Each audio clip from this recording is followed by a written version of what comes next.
Assalamualaikum warahmatullahi wabarakatuh. Bismillahirrahmanirrahim. Nahmaduka ya ghafuru ya syakuru. Mashalli wa sallim barik ala sayyidina maulana Muhammadin wa ala alihi wa sahbihi asma'in nama ba'du. Ya, jadi Quran itu gunanya ya membuat logika yang benar supaya orang itu menghindari kesalahan. Jadi menakut-nakuti itu kalau nggak harus tentang neraka, takut dari kesalahan, takut dari kebodohan. Kan kita juga takut kan? Punya pemimpin yang salah, takut punya kasus, takut kepleset. Ketakutan tidak harus dari neraka. Makanya saya berkali-kali bilang, saya sering dulu dinasihati Mbah Mun, aku pengen alim, ojo sering maca tafsir, mari goblok dari Mbah Mun. Maksudnya mari goblok itu gini, mufassir itu manusia, kadang dia itu satu ayat umum, dia mendiktekan ke satu kasus, padahal kasusnya lebih umum. Makanya berkali-kali sama nani umpomong ini, contohnya ini, karena nanti itu mengikat. Misalnya gini ya, saya ulang lagi ya. Dan gayamu kayak wong alim. Ini kan malam 23. Saya itu enggak pernah loh ngitung sengaja. Tapi ini malam 23 kita insya Allah nginjak juz berapa? 23. Ini insya Allah barokah sekali. Tapi rasa harap-harap Lailatul Qadar. Biasa wae. Ora kelas e. Ben sing tok Lailatul Qadar ben wali-wali wae. Kene entuk cipratane wis nopo cukup. Lah wong traweh arang-arang njaluk. Iya kalau kita mintanya dianggap minta, kalau dianggap ngelama. Coba andekan kapasitas Anda itu RT, minta jadi presiden, itu ngelama apa doa? Tidak, jawab saja. Ngelama. Jatah kamu untuk azab, kok jaluk Lailatul Qadar, itu ngelama apa Anda? Mestinya jalukmu orang untuk azab, itu bagus. Paham ya?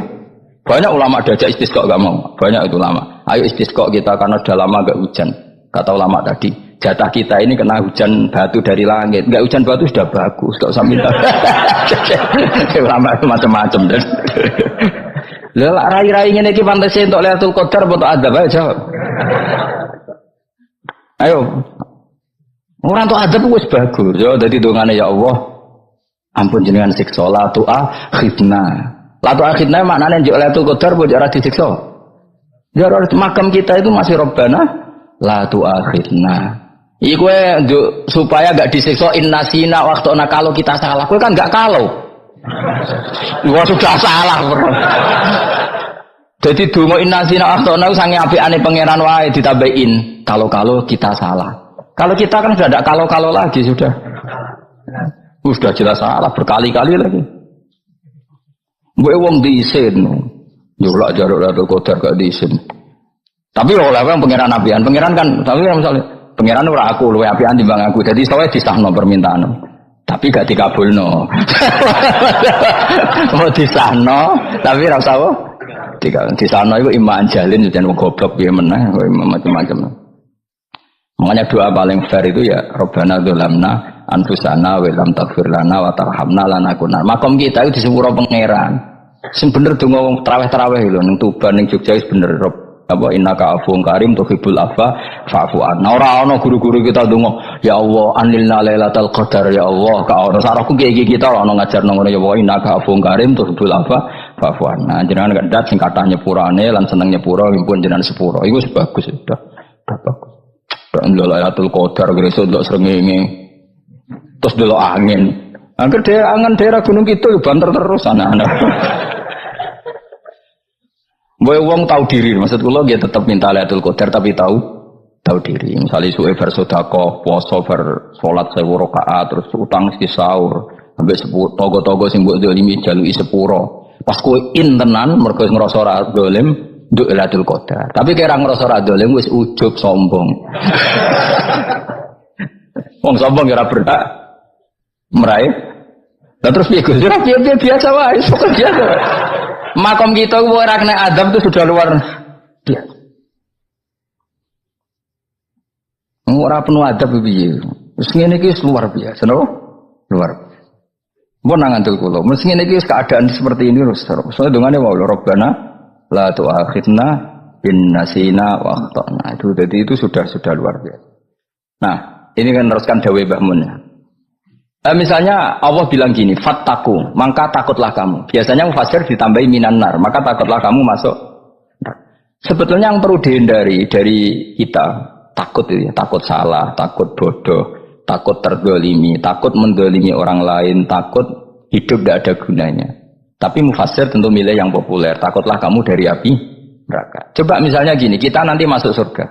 Kemudian zaman di dunia kita tidak pernah berkampanye ya atau berkontribusi untuk agama Allah. Cara saya itu izin. Kata Imam Malik, saya masuk surga. Kemudian orang mencintai saya masuk surga itu saya malu. Rasulullah juga gitu. Saya sebagai pemimpin umat, saya malu masuk surga. Dan satu dari umat saya masih masuk neraka. Jadi ulama dulu tuh ketakutannya bukan sekedar masuk neraka, takut malu, takut bodoh, takut keliru, takut. Saya misalnya nanti masuk surga itu malu, andaikan saya tidak pernah ngajar tafsir Jalalain. Malu saya. Karena bertanya Allah, kenapa bu swarga? Terus diberi swarga. Tapi kalau pernah baca tafsir Jalalain kan anak keren nih. Keren artinya saya pernah mengkampanyakan Quran, pernah mengkhidmai Quran, pernah ngitmai kitab engkau ya Allah. Saya pernah ngitmai umatnya Rasulullah, yaitu sampean kabeh. Pernah mulang, pernah sowan. Biasa tiap bulan sowan jenengan gak sopan tapi. Mulane kira usah bales sowan rono malah ganggu anak-anak. Kadang santri yo pido, wis diulang cek sowan. Orang tuh kiai kalau sudah di rumah tuh milik keluarga biar fair. Bermulang cek assalamualaikum terus kiai ini kagok keluargane ku kapan? Mbok mikir bocah ora karo-karuan. Jadi seneng yo di ilmu ini, seneng yo di ilmu. Saya ulang lagi ya. Nah, kata yang ditafsir itu sering tidak mengikat. Makanya kata Bangun, baca tafsir itu dikurangi. Maksudnya dikurangi itu bukan apa-apa, maksudnya tadi kalimat yang ditafsir itu tidak mengikat. Yang mengikat itu yang kalimat di Quran. Nah, kalimat Quran itu umum, kenapa? Misalnya gini, Allah lalu gini, i'dilu, kamu harus berbuat adil. Lalu adil itu misalnya mufassir menafsir, adil itu menyamakan di antara dua orang konflik. Misalnya di MK 01 dan 02 dianggap sama, itu namanya adil. Itu kan dawai mufassir. Atau misalnya gini, Allah bilang gini ke saya, hak kan ada di kiai sing adil. Terus adil ditafsiri orang, adil itu menyamakan sesama murid, haknya sama. Nah, tapi bisa saja adil itu di luar itu semua. Misalnya gini, ternyata adil menurut Allah gini, adil maknanya seimbang, apa? Adil itu maknanya apa? Seimbang. Lalu keseimbangan seorang hamba adalah dia ingat Allah lebih banyak. Karena ini bandul yang benar-benar nyata. Allah itu nikmatnya nyata. Sehingga ketika saya sebagai orang alim ingat saya alim itu karena Allah, dikasih ilmu Allah, dikasih cerdas Allah, dikasih semuanya dari Allah. Sehingga saya itu tidak merasa kumuluhur pada kalian karena semua ini dari Allah. Kemudian Allah sendiri yang memerintahkan, kamu harus mengajar. Maka saya ada arep-arep salam templek sampeyan, penghormatan sampeyan, apresiasi sampeyan karena saya hubungannya hanya dengan Allah Subhanahu wa Ta'ala. Itu namanya adil, meletakkan sesuatu proporsional. Itu juga adil namanya. Makanya seseorang itu nggak bisa dikatakan abid selagi belum tahu kalau ibadahnya minallah. Jadi misalnya ke ibadah tok, ternyata kamu yakin itu ibadah kamu, amal kamu itu belum abid. Abid hakikat adalah alhamdulillah alladzi hadana li hada wa ma kunna linahtadiya laula an hadana. Ketika kita sujud yakin ya Allah alhamdulillah jenengan menakdir saya sujud. Saya sholat alhamdulillah engkau menakdir saya sholat. Sehingga minallah dulu, pikiran itu semua kebesaran kemendahan hari ini minallah dulu. Baru setelah minallah kita yakin billah. Setelah billah juga yakin illallah. Misalnya gini illallah itu. Setelah saya ngajar tafsir Jalalain, kepentingan saya satu. Hamba-hambanya Allah menjadi tambah mencintai Allah. Tidak mencintai saya, enggak penting zaman mencintai saya. Makanya Imam Syafi'i tiap ngajar bilang begini. Wadidtu annal khalqa ta'allamu hadal ilma wala yahmadunani. Saya senang kalau kalian belajar fikih sama saya, tapi kamu tidak usah muji saya. Jadikan fikih ini alat taqarrub kamu kepada Allah. Itu namanya minallah wa ilallah. Itu adil. Tapi adil yang dijelaskan ulama beda-beda tadi. Ada mengatakan adil adalah proporsional antara murid, antara keluarga dan murid. Meskipun kamu senang mulang, jangan merantarkan keluarga, itu tidak adil. Itu kan versi, no? Maksudnya Mbah Mun, kamu jangan terjebak versi-versi dalam tafsir. Paham ya? Karena Allah hanya ngendikan i'dilu wa aqrabu. Paham ya? Tapi kan penjelasan adil ini orang versi. Paham ya? Ada yang nulis adil adalah meskipun mimpin masyarakat ya ingat keluarga. Karena sing tukang wayo kan nafsirin adil adalah karena laki tidak cukup istri satu maka ya kan ya repot kan. Tapi kalau kadung istrinya 3 atau 4, adil adalah harinya sama meskipun janda dan perawan. Jadi sing lanang gak adil adalah proporsional. Sing wis suwi dikumpuli dikurangi. Yang baru ya mungkin enggak kalau nuruti. Mungkin enggak. Ya, tapi itu kan versi, nama? Maka kata Mbah Mun itu memang saya itu merasakan, saya sebagai mufassir merasakan memang saya kan sering baca Jalalain beda dengan tafsir Munir, nanti beda dengan tafsir Qurtubi. Saya beri contoh misalnya. Dan kamu pasti salah jawab ini. Kalau kamu benar berarti ya alim tenan. Wa idza darabtum fil ardi falaysa 'alaikum junahun an taqsuru minas shalah. Orang kalau pergi itu boleh enggak ngosor salat? Enggak, jawab saja. Boleh kan? Ngosor salat itu apa? Misalnya salat asar 4 jadi berapa? 2. Kalau isya jadi 2. Kalau subuh enggak, sudah maju lah. Maghrib enggak, kan yang bisa dikosor hanya berapa? Yang rubaiyah, yang apa? Berarti kamu yakin antak suruh minas sholat artinya 4 jadi 2, yakin? Enggak, jawab saja. Yakin. Nah itu termasuk orang pinter ya. Berarti ilmu lagi sak trip. Ya? Sebetulnya kata Imam Qurtubi enggak. Ayat itu kan hanya bilang gini, kalau kamu bepergian maka kamu boleh menyendak sholat. Qasru itu memotong. Dari aturan yang dulu 4 menjadi 2. Sebetulnya tidak hanya itu tok. Aturan tidak boleh membawa najis menjadi boleh. Aturan harus tumakninah menjadi tidak harus tumakninah. Misalnya kamu sholat dalam keadaan perang, wajib tumakninah apa boleh sambil lari-lari? Boleh sambil lari-lari. Boleh gak ketika perang kamu sholat sambil menghadap tidak ke kiblat? Boleh. Makanya antak suruh minas sholat maknanya apa? Jika kamu pergi maka dalam konteks itu kan perang ya. Ayat itu memang konteksnya perang. In khiftum ayyaftinakumul ladzina kafar. Jika kamu dalam keadaan perang maka boleh memangkas apa yang pernah wajib dalam aturan sholat. Paham ya? 4 menjadi 2. Garisan menghadap kiblat menjadi tidak wajib. Membawa najis sholat sah enggak? Enggak kan? Tapi kalau dalam perang kemudian pedang kamu ada najisnya boleh dibawa enggak? Boleh. Jadi maknanya taksuru a'ammu min ayakuna qasra sholat wa a'ammu min ayakuna wajibati sholat yang sekarang enggak wajib. Semua itu namanya juga meringkas kewajiban. Berarti namanya nih, jika kamu dalam keadaan perang maka boleh memangkas sesuatu yang dulu wajib menjadi tidak wajib, yang dulu haram menjadi boleh. Tapi mufassir mencontohkan qasrus sholat hanya 4 menjadi 2. Dong ya. Oh ya, nanti alim ngono tenan wis dokter tafsir sah. Enggak tak iku sudah dhewe. Tapi ora perlu orang lain ngakui. Jadi itu contoh kecil. Jadi mufassir karena kebetulan dia tahunya hanya qasrus sholat itu 4 jadi 2, dia itu. Padahal di tafsir lain diterangkan qasru itu artinya menyingkat atau mencendak atau memangkas. Dulu wajibnya sholat itu gak boleh bawa sesuatu yang najis. Tapi kalau sholat dalam keadaan perang dan pedang kamu ada darahnya boleh gak dibawa? Boleh, bahkan Allah menyuruh dibawa. Dan boleh gak madhep kiblat. Fa in khiftum farijalan auruk banataki faida amintum fadhkurullaha kama allamakum. Ketika keadaan aman baru sholat sesuai standar. Nah berarti kan ada qasrus sholat, ada pemangkasan aturan sholat. Kayak misalnya begini, dalam keadaan normal boleh nggak kamu motong pohon pisangnya tetangga tanpa izin? Nggak boleh kan? Tapi misalnya ada banjir bandang, kemudian kamu bisa selamat kalau motong itu wajib izin apa malah haram izin? Haram izin, harus kamu langsung potong, karena kalau tanpa begitu kamu dan yang punya wajib meridhoi. Kalau nggak meridhoi disalahkan syarak malah. Paham ya?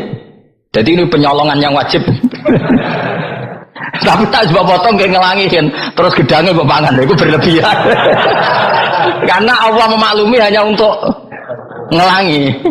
Jebule harus menisan lah itu di luar izin syariat apa? Di luar izin syariat itu melampaui batas itu. Syaratnya boleh itu ghairu baghiw wala adfamani turra itu darurat syaratnya ghairu baghiw wala dan tidak boleh melebihi batas. Ora ape ngetok gedange jupuk sik sing mateng dipangan terus diketok. Ora oleh. Paham jelas ya.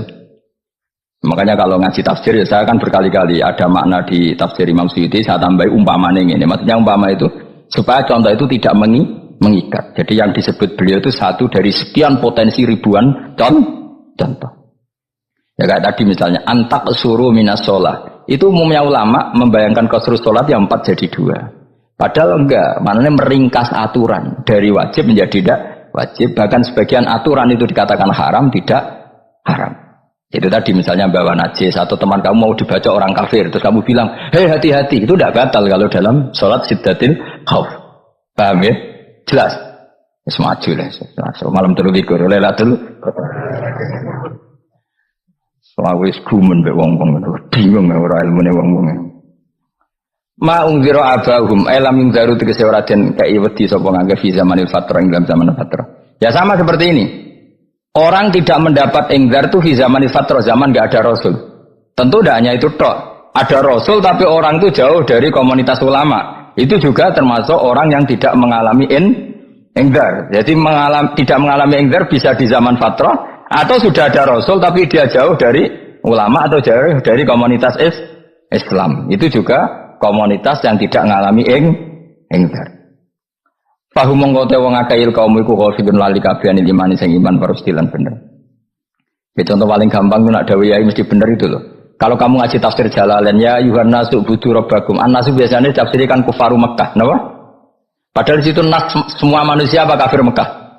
Semua manusia. Cuma konteks dulu karena Nabi orang Mekah dan zaman itu yang diberi peringatan orang Mekah, Imam Suyuti bilang kufaru Mekah. Lah seperti itu kufaru Mekah mengikat apa enggak?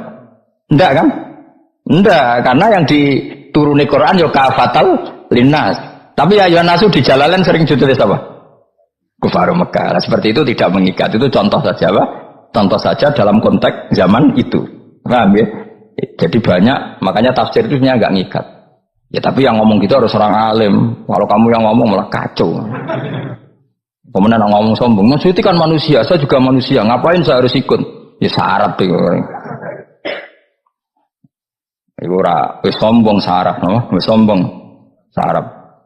Lakot hakko teman-teman fahum, lakot hakko teman-teman nyata apa alqaulu apa titah. Wajib tegese wajib manane nyata ala aksarihim. Ing atase akeh-akeh wong akeh bil adab. Lakot hakko teman-teman dadi nyata apa alqaulu apa titah anane adab. Wajib tegese wajib apa adab ala aksarihim bil adab fa mung kote wong akeh la yu'minu ora iman sapa akeh. Il aksaru tegese utek akeh wong ora iman. Zaman niku Mas. Ya, maksudnya zaman itu. Tapi jengben mboten ngerti. Tapi yang mungkin batu Isa itu semua orang iman, tapi ya banyak yang setelah iman itu tidak bermanfaat lagi karena wis napa? Matahari terbit dari napa? Barat. Hina la yanfa'u nafsan imanuha lam takun amanat min qabl. Inna sa'atam ingsun wijal taga ingsun fi anaqihim. Ing dalem gulu-gulune wong akeh tak gawe aghlalan ing blenggu. Biayu dhamma kabar biantu dhamma kabar ento dhewe kumpulno ilaha maring anak apa alai di tangan. Di anal gila karena saat menegil iku yajma'u iso ngumpulno apa gil al yada ing tangan kal unuk maring geger maring napa gulu guri lho jenenge unuk. Wong Arab nak darani kene iku unuk, nak darani kene iku nakher. Ya jare wong Arab ya kene iki unuk, kene iki nakher. Lah gulu niku ngeten tangan didakok teng napa? Napa? Gulu. Napa ini jenenge cidok niku cidok niku. Sing guri. Faya mengkote tangan ilahi kumas muatun sing kumpulno ilal atqani maring dagu. Meniki lho jenenge dagu jam udzakonin wa ya mustama'ul lahyan. Kumpulnya dua dagu atau dua wang nak cumanan. Bahwa mengkota wong akeh mukmahuna iku dadi bunder sapa wong akeh. Manane Rasulullah ngangkat wong akeh ruusa ing sirahe wong akeh. Lastatiu na ora iso mampu sapa wong akeh khodaha ing ngendekno ruus. Menane dhewe maksud wa ada uta iki mutamsilun bayangan, mutamsil gambaran. Mulane kula gumun be ulama riyen. Tak contohno ya, nak ulama dhisik utop, wong dhisik nak darani bun neraka digludungno. Wong kafir sebenarnya digludungno ning neraka. Iku ya pancen ngalim tenan wong dhisik. Mergo gambarane ngene, ora usah mbok praktekno sampean, praktekno saiki wae. Nak praktekno sampean kaya sampean mlebu neraka. Dadi ngeten wong nak lungguh ngene, wong Arab nak darani iki ason-ason. Terus ngeten. Ngeten, niki jenenge apa? Dengkul. Dengkul itu kena dagu, terus tangan kena jidok. Dadi ngeten. Jadi wong wis dalam keadaan bunder. Paham ya? Lah malane malaikat karek nyaduk terus gludung-gludung ngono. Paham ya? Jadi mergo yo napa? Dengkul nempel dagu, paham ya? Tangan nempel jidok, terus ditaleni. Paham ya? Terus ya karek gludung dong, malane wong kuno nak daren bun neraka iku. Yo nek bayangno saiki sampean ra usah gak usah mlebu maksudnya, paham ya? Malane ape mlayu ora iso, wis posisi ngono, paham ya? Sebenarnya tak delok, maksudnya itu praktekno saiki. Menang delok ya. Lah dawuh Imam Suyuti wal muradu te kang den kersakno iku annahum sak temne wong akeh la anu nek ora tunduk sapa wong akeh lil imani maring iman. Wala faduna nek ora tunduk sapa wong akeh ora ndilukno ru'usau ing sira wong akeh lahu krana iman. Iki tapi dawuh Imam Suyuti. Tentu tidak semua ulama sependapat. Jadi cara Imam Suyuti semua yang dikatakan Quran ini mu'tamsil. Artinya mereka tidak tunduk, maknanya tidak menerima iman. Tapi itu cara Imam Suyuti. Ulama lain yang mengatakan tidak, memang orang kafir ketika masuk neraka dalam keadaan seperti itu dan digeludung. Ya tidak apa-apa, sama-sama benar. Ya sama-sama benar karena ya Quran itu milik bareng, milik bersama. Jadi kan banyak kalimat kayak tadi. Mengkosor sholat, meringkas sholat 4 jadi 2 yang meringkas, paham ya? Dari aturan ketat menjadi agak longgar juga meringkas. Jadi semuanya namanya memotong apa? Memotong dari 4 menjadi 2 yang memotong, paham ya? Dari aturan wajib menjadi tidak wajib juga memotong. Nah, itu kan sama-sama benar. Lihat nanti konteksnya. Wajahna lan gawe sapa ingsun mimpeni aidim sanging ngarepe wong akeh sadan ing tutup, wa min khalfihim sanging gurine wong akeh sadan ing tutup, fathisin sadan wa dhumiha lan dhumai sin sudan fil maudhi'in dalam panggonan loro. Fa khena mongko ngekeki gelap ingsun ing wong akeh, fa mongko te wong akeh laik sirun rane ngali sapa wong akeh. Tamsilun iki ya contone aidon disat diturukil iman maring ketutupe dalan iman alih ngatasi kufar. Nah cara maksudé kabeh iki mau tamsil dadi ngene. Dari depan kami kasih tutup, dari belakang kami kasih tutup, kemudian mereka saya kasih kegelapan, maka mereka tidak tahu. Mananya apa? Dari arah depan yang mereka nggak ngerti pentingnya iman, dari arah belakang yang mereka tidak ngerti pentingnya iman, maka mereka buta, artinya tidak iman. Itu dari Imam Suyuti. Tamsilun aidoni hanya perumpamaan lisat diturukil iman, yaitu tertutupnya jalan-jalan iman. Tapi ulama lain mengatakan ya enggak, memang pernah ada peristiwa di mana orang kafir ngepung Rasulullah. Dan mereka dari depan matanya dihalangi, dari belakang dihalangi, sehingga ketika Rasulullah keluar mereka tidak melihat. Itu ya nyata ya. Jadi makanya ngaji ya. Jadi ben keren. Oh ini ada sekian tafsir, terus gue ngomong kan kayak wong alim keren. Nah takoi kata siapa? Ono rekamane. Tapi yang orang ngaji dhewe, tak tahu kata siapa? Ada rekamannya. Lah anak aku takut ada kata siapa Gus, tak dudono kitabe. Lah anak gue dudono rekaman iku sampai zaman akhir ngono wis maju. Sok sing rido kan. Enak kok kan jadi orang alim enak. Nanti itu sudah jadi orang alim ya rugi. Tadi nanti kan gitu. Syabdul Qadir masuk surga. Entah ini gelombang kedua dan para penggemarnya. Jadi akhirnya sing alim tenan yang mlebu swarga, sing kedua dan para penggemarnya. Iku ora usah alim kan, cukup penggemar. Jadi aku sebenarnya rugi kan. Gus Pak masuk swarga kedua dan para penggemar. Waduh. Terus jebule padha ae. Iku saking rahmane Allah.